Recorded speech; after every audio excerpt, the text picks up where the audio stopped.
এই যে বন্ধু উপরে ভিডিওটা দেখো, যারা হয়তো বাহার দেশে যাচ্ছে দালাল ধরে নতুন নতুন, তাদের অবস্থাটা কি করেছে দেখো সৌদিতে। ভিডিওটাকে লাইক করে শেয়ার করে দাও, সবাইকে দেখার সুযোগ করে দাও একটু, আর বেশি বেশি করে শেয়ার করো বন্ধু, যেটা এই লোকটা বাংলাদেশি নাকি?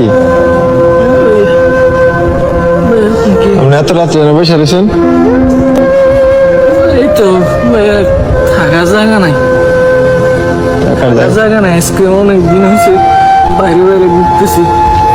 আমি আজকে 3 মাস হয়েছে সৌদি আরবে আসছি।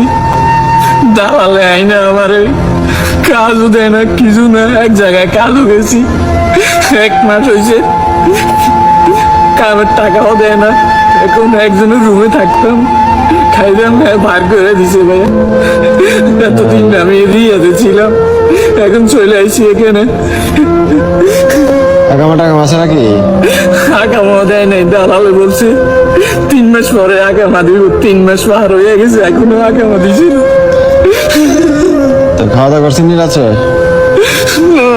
এই দেখো, আমার কাছে 5টা টাকা ছিল, সকালে কি খাবো?